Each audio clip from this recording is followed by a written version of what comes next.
भक्तों, आज हम आपको बृहस्पतिवार की व्रत की पूजा विधि और कथा के बारे में बताते हैं। तो आप पहले व्रत की पूजा विधि सुनिए।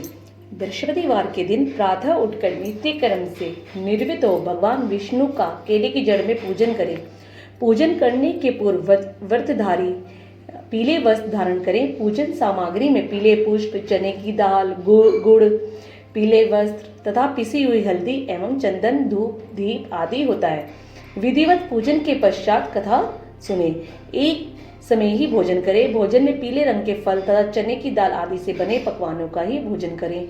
नमक का सेवन ना करें। इस व्रत को हमेशा करते रहने से बृहस्पति जी प्रसन्न होते हैं और धन धान्य, संतान, सुख, सौभाग्य व विद्या का लाभ होता है।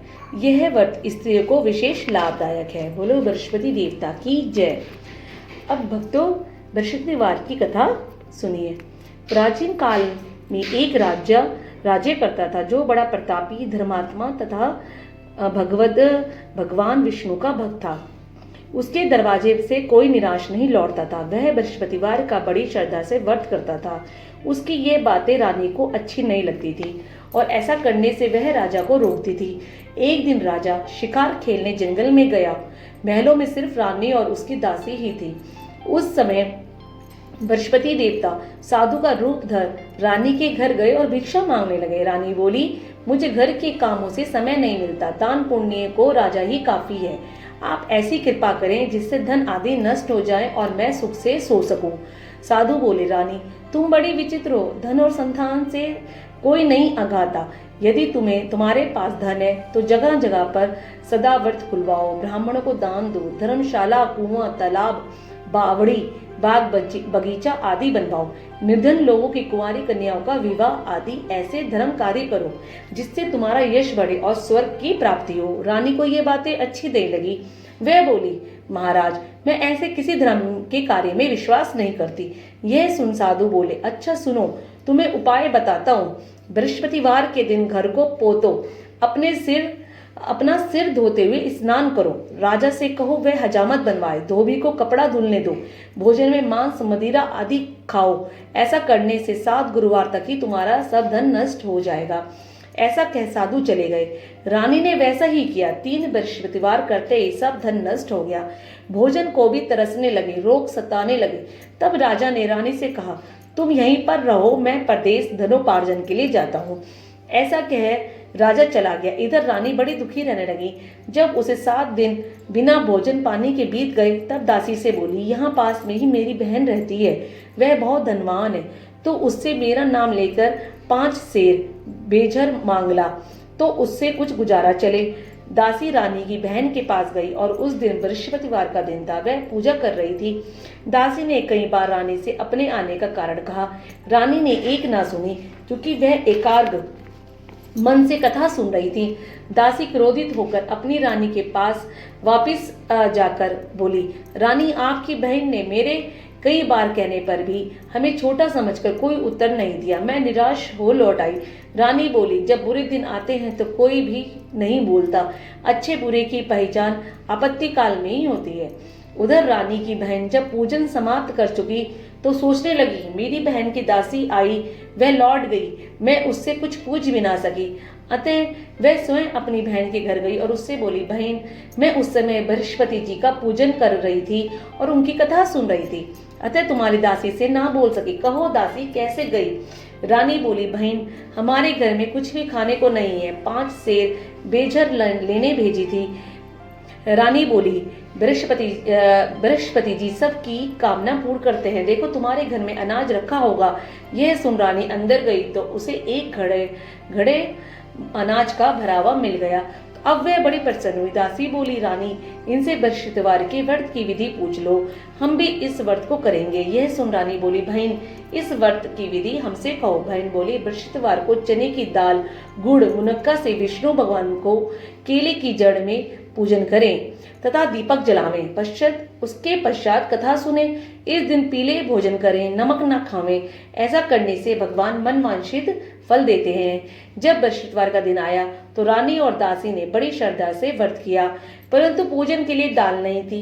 अतः वह गुड़साल में जाकर कुछ चने की दाल व गुड़ बिन लाई तथा केले की जड़ में विष्णु भगवान का पूजन किया। अब खाने को पीले भोजन कहाँ से आवे? रानी भी बड़ी दुखी थी। तब भगवान प्रसन्न हो 2 थालों में बड़े ही सुंदर पीले भोजन सजाकर लाए और दासी से बोले, यह तुम दोनों का भोजन है। दासी खुश हो भोजन लेकर रानी के पास गई और बोली, लो एक महात्मा ये 2 थाली भोजन की दे गए और कह गए ये तुम दोनों का भोजन है, इसलिए हम दोनों ही साथ साथ बैठकर भोजन करेंगे। इस प्रकार उन दोनों ने बड़े प्रेम से गुरु भगवान को नमस्कार कर भोजन किया। अब तो वे दोनों हर बृहस्पतिवार को व्रत करने लगी। भगवान की कृपा से फिर उनके यहाँ पहले जैसा ऐश्वर्य हो गया। रानी फिर दान पुण्य करने में आलस्य करने लगी तो दासी ने समझाया, देखो पहले भी तुम इसी प्रकार का आलस्य करती थी, सो तुम्हारा सब धन नष्ट हो गया। अब आलस्य त्याग कर इस धन का सदुपयोग करो, जिससे इस लोक में कीर्ति बढ़े और अंत में मोक्ष प्राप्त हो। अब तो रानी आलस्य त्याग कर कुआं, बावड़ी, तालाब, बाग, बगीचा आदि का निर्माण करा, खूब दान पुण्य करने लगी। इससे रानी का खूब यश फैलने लगा। राजा जब घर छोड़ जंगल में रह लकड़ी बीनकर शहर में बेचकर गुजारा करता तो पुरानी बातें याद करके रोने लगता। राजा को दुखी देख वहां बृहस्पति देव साधु का रूप बनाकर राजा के पास आकर बोले, राजा तुम इतने दुखी क्यों हो? अपने दुख का कारण कहो। राजा ने आंखों में आंसू भर अपनी सब कथा कह सुनाई। साधु स्वभाव के कोमल होते हैं। गर्वित होकर बोले, तुम्हारी रानी ने बृहस्पति देव का अपमान किया था, इस कारण तुमको ये कठिन दुख भोगने पड़े। अब तुम गुरुवार का व्रत किया करो, चने की दाल और गुड़ से केले की जड़ का पूजन करो, कथा सुनो, तथा भगवान तुम्हारी मनोकामना पूर्ण करेंगे। राजा साधु को प्रसन्न देख बोले, प्रभु मेरे पास पैसा नहीं जो भोजन करके कुछ बचा सकूं।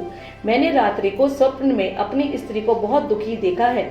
पैसे न होने से खबर भी नहीं मंगा सकता, फिर मैं कौन सी कथा सुनूं?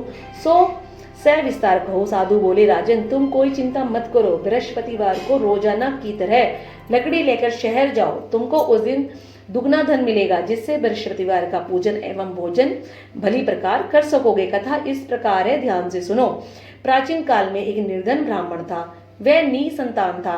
उसकी स्त्री बड़े मलिन स्वभाव की थी। वह देव आराधन न कर सुबह उठते ही भोजन करती थी, बाद में अन्य कोई काम करती थी, कहना नहीं मानती थी। इससे ब्राह्मण बहुत दुखी थे। ब्राह्मण की कृपा से उसके घर में कन्या रूपी रत्न पैदा हुआ। वह कन्या धीरे धीरे बड़ी होने लगी। नित्य प्रातः उठ भगवान का जप करती थी तथा बृहस्पतिवार को व्रत रखती थी। जब वह पढ़ने जाती तो मुट्ठी में जौ भर कर ले जाती और रास्ते में बखेरती जाती तो ये जो श्रवण की हो जाते और लौटते समय उनको बिनकर घर ले आती थी। एक दिन वह जौ को सूप में फटक कर साफ कर रही थी कि उसके पिता ने देख लिया और कहा, बेटी सोने की जौ को साफ करने को सोने का ही सूप होना चाहिए। दूसरे दिन गुरुवार को व्रत रख कन्या ने बृहस्पति जी से प्रार्थना की, मैंने आपकी पूजा सच्चे मन से की हो तो मुझे सोने का सूप दे दें। भगवान ने प्रार्थना स्वीकार कर ली। रोजाना की तरह जो फैलाती जाने लगती और लौटते समय बिनने लगी तो उसे सोने का सूप भी मिल गया। उसे घर ले जाकर जौ साफ कर रही थी कि उस समय उसी राजा का पुत्र वहां होकर निकला। वह कन्या के रूप और कार्य को देखकर मोहित हो गया तथा अपने महल जाकर भोजन त्याग उदास होकर लेट गया। राजा ये समाचार पाकर उसके पास गए और बोले, बेटा तुम्हें क्या कष्ट है? किसने तुम्हारा अपमान किया है? कहो, मैं वही उपाय करूंगा। पिता की बात सुन वह बोला, मैं उस लड़की के साथ विवाह करूंगा जो सोने के सूप में सोने के जौ साफ कर रही थी। राजा ने कहा, तुम उसका पता लगाओ, मैं तेरा उसके साथ अवश्य विवाह कर दूंगा। राजकुमार ने उसका पता बता दिया। मंत्री ने उस लड़की के घर जा ब्राह्मण से सब हाल कहा। ब्राह्मण कन्या का विवाह राजपुत्र से करने को तैयार हो गया और धूमधाम से विवाह संपन्न हो गया। कन्या के विदा होते ही ब्राह्मण की वही स्थिति हो गई जो पहले थी।